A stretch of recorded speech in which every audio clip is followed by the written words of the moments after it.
En fait, il y a 8 mois, j'ai acheté un van, un Iveco, pour l'aménager pendant tout l'été avec Joseph, qui est ici présent. Et le truc, c'est que je croyais tomber sur une très très bonne affaire. Le van n'était pas cher, il m'avait l'air en bon état, il était récent.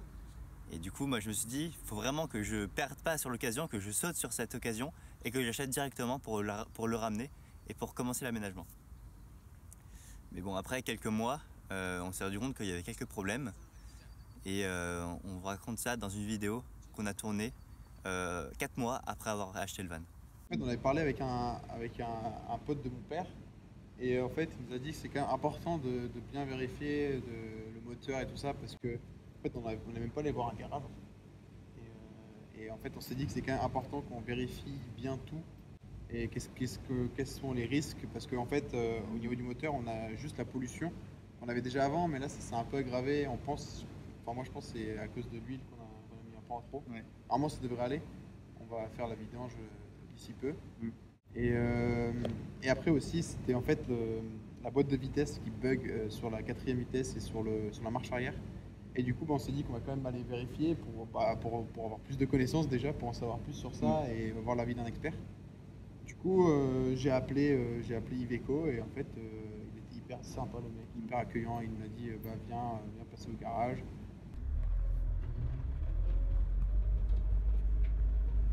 Iveco les gars. On va où là? Moi je rien. Ouais. On a les masques ou on a les masques? Ah bah vous entendez monsieur, c'est nous. C'est nous qui vont appeler. C'est des gens qui font du mal en voiture. Ça me fend le cœur. Ouais, moi aussi.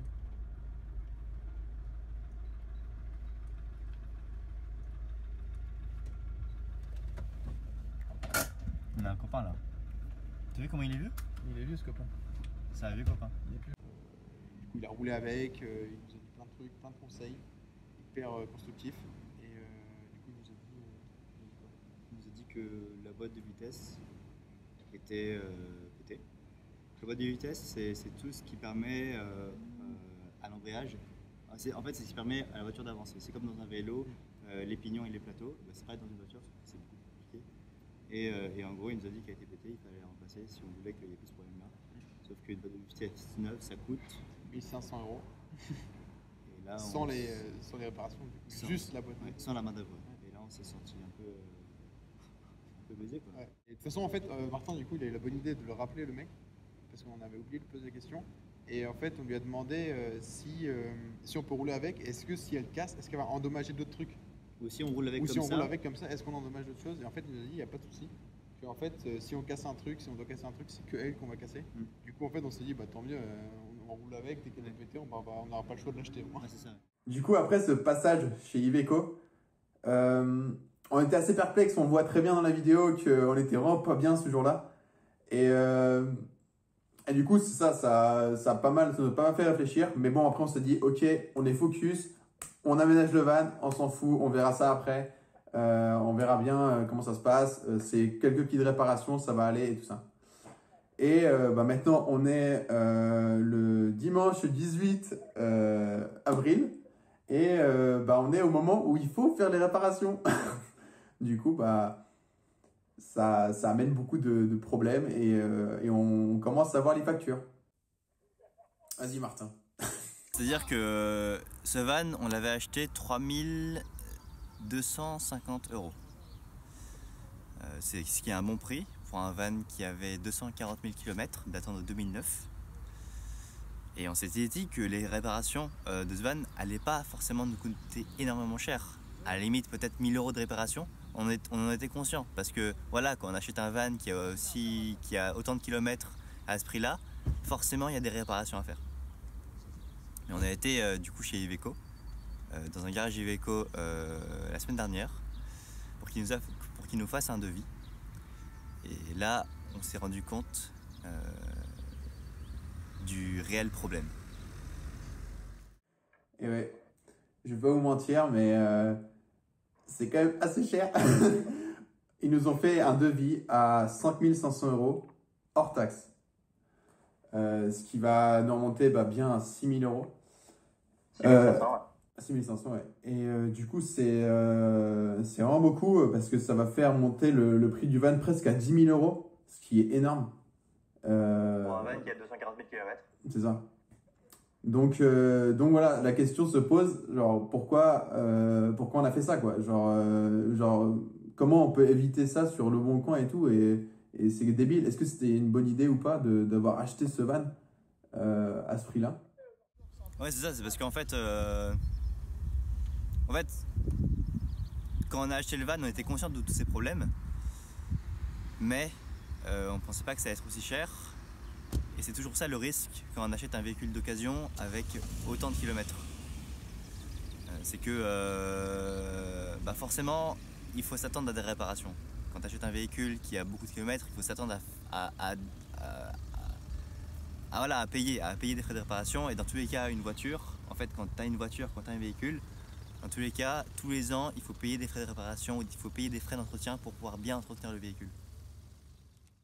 Ouais, et je pense que c'est aussi cet engouement en fait qu'on a eu quand Martin il m'a appelé, il m'a dit ouais c'est une super affaire et tout ça, bah on est un peu inconscient en fait des grosses réparations et du prix des réparations qu'il y aura à faire dessus. C'est que voilà quoi, on achète ça, bim, va être tout con, on va réparer deux trois trucs tout même dessus, la vie va être belle. Mais en fait non, c'est pas si simple que ça et ça coûte assez cher et du coup faut faire attention à ça, ne pas se laisser un peu enjouer par les je sais même pas si on dit ça mais Ouais, c'est ça, ouais. enjouer par les C'est ce qu'on appelle le FOMO, le the fear of missing out, la peur en fait de manquer l'occasion. Et du coup, cette peur, c'est très émotif et cette émotion te fait prendre des décisions qui sont pas rationnelles, qui sont pas raisonnées. Et quand on achète une voiture et quand on a peur de manquer l'occasion, en fait, c'est cette peur de manquer cet achat, en fait, c'est quelque chose de très présent. Et faut vraiment essayer, enfin, si l'expérience était à refaire lors d'un prochain achat, je pense qu'il faudrait vraiment essayer d'être raisonnable, d'être accompagné déjà dans l'achat avec une personne qui s'en fout complètement d'acheter le véhicule ou pas, et d'être raisonnable dans l'achat, de poser le pour et le contre, et sans vouloir sauter sur l'occasion, parce que des occasions sur le bon coin, en fait, il y en a tous les jours. Tous les jours, il y a des nouveaux véhicules qui arrivent, et tous les jours, on peut trouver une affaire, quoi. Alors avec Martin, je pense qu'on en a beaucoup appris avec cette histoire. D'ailleurs, Martin, là, il vient d'acheter une voiture et ça lui a pas mal servi là, pour ses choix et tout ça. Et je pense que c'est quelque chose d'assez important à... Enfin, on a voulu vraiment faire cette vidéo parce que ça nous a paru important d'en parler. Euh, Ouais, parce que c'est une grosse galère. Là, moi, je commence à me dire, ouais, est-ce que j'aurai l'argent pour et tout ça. Mais normalement, ça devrait aller, je vais pouvoir m'arranger. Mais, euh, mais du coup, si vous voulez, là, on va revenir sur le devis. Comme ça, vous voulez voir un peu comme ça, pour revenir un peu plus sur le van. Parce que là, on a un peu raconté notre vie. Enfin, notre vie. On a plutôt un peu vu le cœur du problème. Mais du coup, on va peut-être revenir sur le van et un peu faire la liste de ce qu'il faut réparer. Je sais pas ce que tu en penses, Martin. Ouais, carrément, ouais. Et du coup, ouais, je vais commencer. Du coup, le gros, la poids lourd, le poids lourd, ce qui nous fait mal, c'est la boîte de vitesse qui coûte toute seule 1500 euros. C'est 1500 euros ou c'est pas plus? Non, 3000 euros. 3000 euros, ouais, voilà. 3000 euros. 3000 euros. Et du coup, avec les réparations, bien plus. Mais ça, c'est un problème qu'on vous a déjà expliqué, que justement, on va laisser faire, on va voir combien de temps elle va tenir. Plus longtemps elle tient, mieux c'est, mieux on n'a pas besoin de faire les réparations, du coup, c'est tout, tout est bon. Oui, c'est ça, c'est une boîte de vitesse, en fait. Si elle a des petits problèmes quand on passe à vitesse, mais c'est pas c'est pas des problèmes qui empêchent la voiture d'avancer. Et il faut juste être souple et faire attention en conduisant le van. Et c'est tout, quoi. Et ça peut aller, et je pense que ça peut encore continuer quelques kilomètres comme ça. Donc on verra ça plus tard. Mais à part ça, donc il y avait un autre problème, c'était au niveau de la pollution. Et donc après l'examen de Iveco, on s'est rendu compte que c'était le turbo qui ne fonctionnait pas. Donc ça, on en a environ aussi pour 1000 euros de réparation pour le turbo. En fait, ce qui est normal à 2400 km, 240 000 km, c'est normal de changer le turbo parce que c'est une pièce. C'est la pièce qui permet d'accélérer plus rapidement quand on passe un certain tour par minute. Donc c'est une pièce très utile pour avancer rapidement, quoi. Ouais, pour vous expliquer un peu plus en détail, en gros, le turbo, il vient récupérer de l'oxygène de l'extérieur, mais aussi de l'oxygène du moteur. Enfin, de l'oxygène, de l'air, du coup des gaz chauds et tout ça, des gaz d'échappement, et vient le réinjecter au niveau des pistons pour que justement bah, ça vienne augmenter la pression, pour que quand le gasoil en gros il explose, bah, ça vient mettre plus de puissance, quoi. Et en fait, entre tous ces conduits-là, il y a des joints un peu partout, sauf que bah, a priori, bah, ces joints ils commencent à s'user, les mécanismes électriques ils commencent aussi à un peu être fatigués. Et du coup, bah, ça commence à fuir, il y a de l'huile un peu partout. Du coup, bah, si l'huile après elle commence à cramer, ça peut commencer à faire de la fumée et donc faire de la pollution. Et bah, on espère que c'est ça le problème, que ces réparations vont avoir le coup. Et voilà.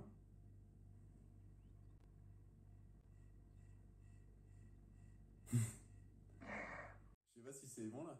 Ouais, je pense.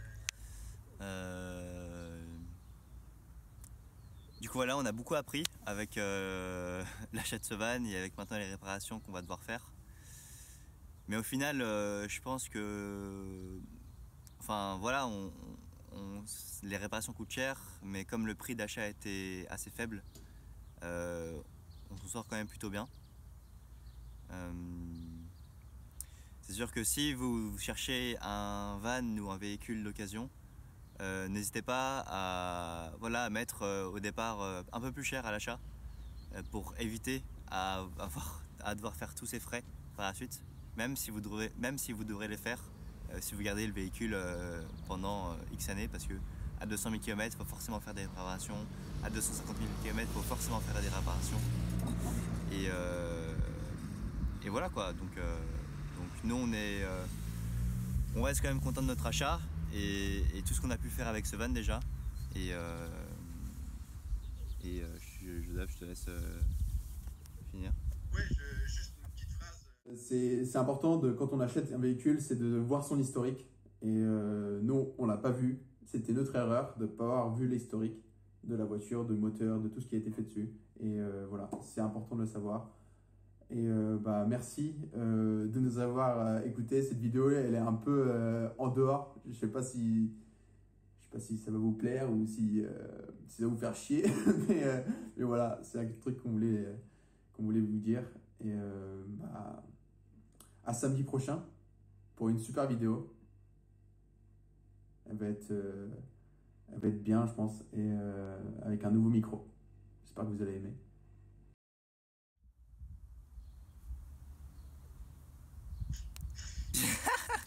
Ciao.